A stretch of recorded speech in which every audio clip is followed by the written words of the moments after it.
মৰমৰ ছাত্ৰ-ছাত্ৰীসকল, আজি আমি আলোচনা কৰিবলৈ লৈছো চতুৰ্থ শ্ৰেণীৰ নতুন গণিত পাঠ্যপুথিৰ পাঠ নম্বৰ 1 আকৃতি আৰু নক্সা নামৰ পাঠটি।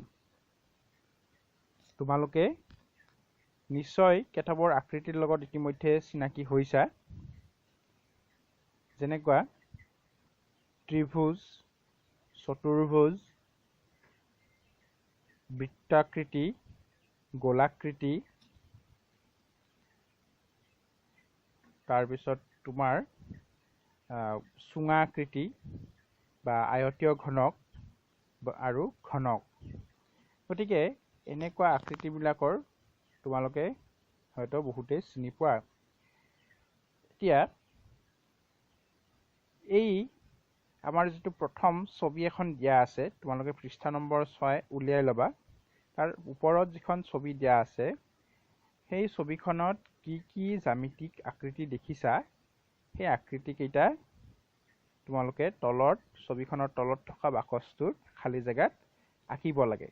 ইয়াত তোমাক ছবিটো আঁকিব দিয়া নাই, খালী আকৃতিটো আঁকিলেই হ'ব। যেনেকে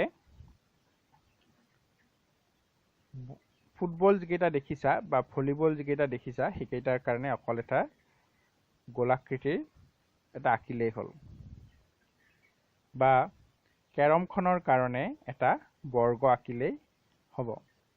এনেকে তোমালোকে আঁকিবলৈ চেষ্টা কৰা। ইয়াৰ পিছত দিয়া আছে তলত দিয়া বস্তুবোৰৰ জ্যামিতিক আকৃতিৰ নাম লিখা। এইখিনি মই অকমান কৈ দিছো। প্ৰথমতে তোমালোকে এটা লুডু গুটি দেখিছা, নহয়নে?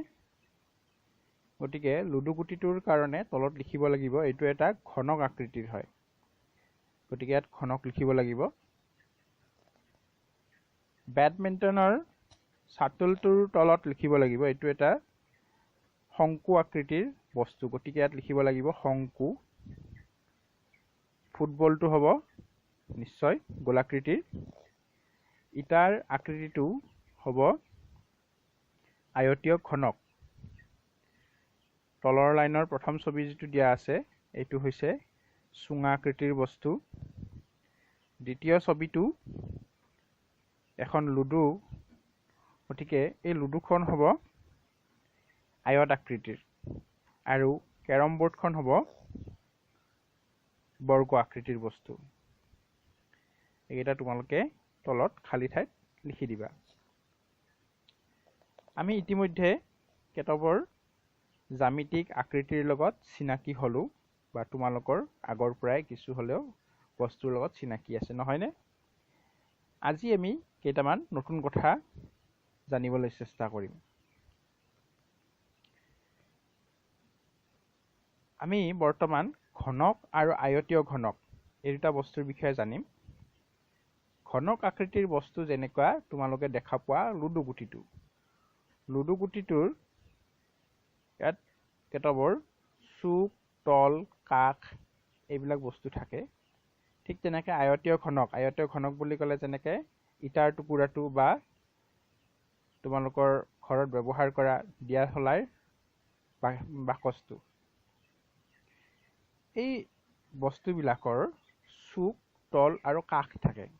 কোনটোক চুক কয়, কোনটোক তল কয় আৰু কোনটোক কাষ কয়, এইটো তোমালোকক ছবিত দেখুৱাই দিয়া হৈছে।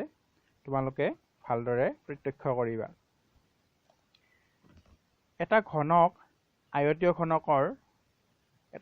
বা আয়তীয় ঘনকৰ 6খন তল থাকে। তল 6টা থাকে আৰু 8টা চুক থাকে। চুক বুলি ক'লে তোমালোকে ছবিত চাই ল'বা কোনটোক চুক কোৱা হৈছে। আৰু ইয়াৰ কাষ থাকে 12টা। তোমালোকে গণনা কৰি চাব পাৰিবা। এই ঘনকৰ আটাইকেইখন তল বৰ্গ আৰু আয়তীয় ঘনকৰ আটাইকেইখন তল একোটা আয়ত হয়।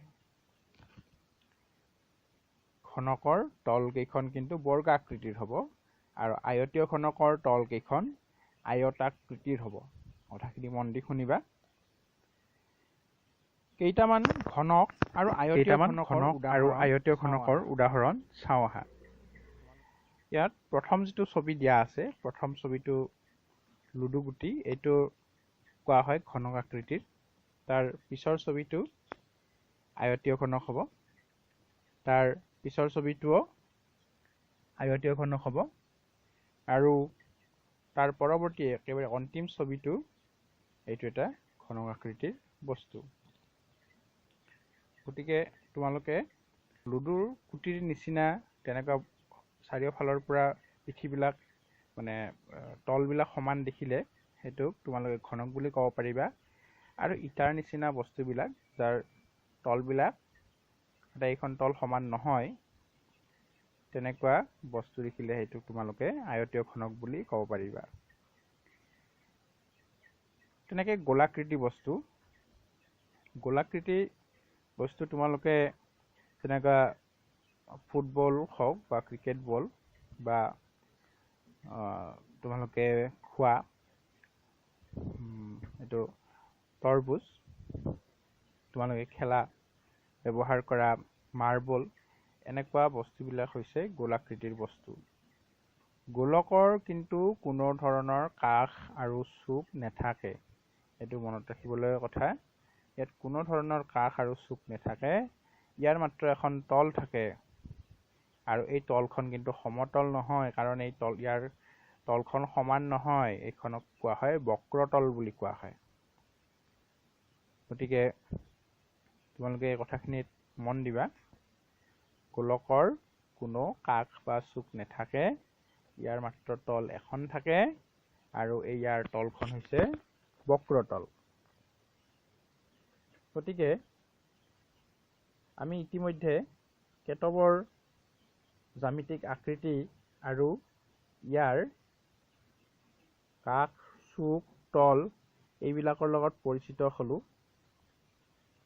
ইয়াৰ পিছত আমি চুঙা আকৃতি আৰু শংকু আকৃতিৰ বস্তুৰ বিষয়ে আলোচনা কৰিবলৈ লৈছো। তোমালোকে পৃষ্ঠা নম্বৰ 8টো উলিয়াই ল'বা। চুঙা আকৃতিৰ বস্তু যেনেকুৱা গিলাচ, বাঁহী বা তোমালোকৰ ঘৰত ব্যৱহাৰ কৰা মমবাতিডাল, এইকেইটা হৈছে চুঙা আকৃতিৰ বস্তু। চুঙা দুই ধৰণৰ। এতিয়া হৈছে কেনেকুৱা চুঙা থাকিব যে এমূৰ বন্ধ চুঙা আৰু দুই মূৰ খোলা চুঙা। কিছুমান চুঙাত দুয়োটা মূৰ খোলা থাকে আৰু কিছুমান চুঙাৰ এটা মূৰ বন্ধ থাকে। গতিকে এই চুঙাৰ কাষ, সমতল আৰু বক্ৰতল এই তলকেইটাৰ লগত আৰু কাষটোৰ লগত আমাক চিনাকি কৰি দিয়া হৈছে। তোমালোকে ছবিখনত ভালকে মন দি চাবা। এমূৰ বন্ধ চুঙাৰ তল দুখন, এখন সমতল আৰু এখন হৈছে বক্ৰতল। ইয়াৰ কাষ দুটা, ইয়াৰ কিন্তু চুক নাই। চুঙা আকৃতিৰ বস্তুৰ চুক নাথাকে। আনহাতে দুই মূৰ খোলা আকৃতিৰ চুঙাৰ তল এখন, এইখন বক্ৰতল, ইয়াৰ কাষও নাই আৰু চুকো নাই। চুঙা আকৃতিৰ বস্তু কেইটামান যেনেকৈ গিলাচ, গছৰ কুণ্ডা, বাঁহী, মমবাতি ইত্যাদি। আমি শংকু আকৃতিৰ বস্তুৰ লগত চিনাকি হ'বলৈ গৈছো। তোমালোকে শংকু আকৃতিৰ বস্তুটোৰ ইয়াত যিখন ছবি দিয়া আছে সেই ছবিটো ভালদৰে মন কৰিবা। ইয়াত কিন্তু চুক থাকে এটা, একেবাৰে ওপৰৰ অংশটো হৈছে চুক। যিখন তলি থাকে, তলিখন কিন্তু বক্ৰতল এখন আৰু এখন হৈছে সমতল, আৰু কাষও এটা থাকে। গতিকে এটা শংকুৰ দুখন তল থাকে, এখন সমতল আনখন বক্ৰতল, আৰু ইয়াৰ কাষ আৰু চুক এটা থাকে, এটা কাষও এটা, চুকো এটা। শংকু আকৃতিৰ বস্তুৰ উদাহৰণ তলত দিয়া হৈছে, যেনেকুৱা শামুক, তোমালোকে খোৱা আইচক্ৰীম, আৰু বাকী তেনেকৈ কিছুমান বস্তু তোমালোকে নিজে চিনাক্ত কৰাৰ চেষ্টা কৰিবা। এতিয়া তোমালোকে তলৰ তালিকাখন সম্পূৰ্ণ কৰা 9 নম্বৰ পৃষ্ঠাত। এইখিনিত বৰ্তমান মই তোমালোকক সহায় নকৰোঁ। ইতিমধ্যে আমি যিখিনি পঢ়িলোঁ তাৰ ওপৰত নিৰ্ভৰ কৰি এইখিনি তোমালোকে কৰিবা। ইয়াত খালি বেলেগ নাই একো। প্ৰথম যিটো ছবি আছে মই অকণমান বুজাই দিছোঁ। প্ৰথমটো হৈছে এটা ঘনকৰ ছবি। গতিকে ঘনকৰ ইয়াত আকৃতিৰ নামটো লিখিব লাগিব ঘনক। তাৰপিছত ঘনকত কাষ কেইটা থাকে, চুক কেইটা থাকে আৰু তল কেইখন থাকে, অকল সংখ্যা কেইটা লিখিলেই হ'ল। ঠিক তেনেকে বাকীবোৰৰো একেই হ'ব। তোমালোকে লিখা হ'লে এখন ফটো মাৰি মোলৈ পঠিয়াব পাৰিবা। আজিলৈ এই পাঠৰ আলোচনা আমি ইমানতে সামৰিছোঁ। বাকী অংশ পৰৱৰ্তী ভিডিঅ'ত আমি আলোচনা কৰাৰ চেষ্টা কৰিম। ধন্যবাদ।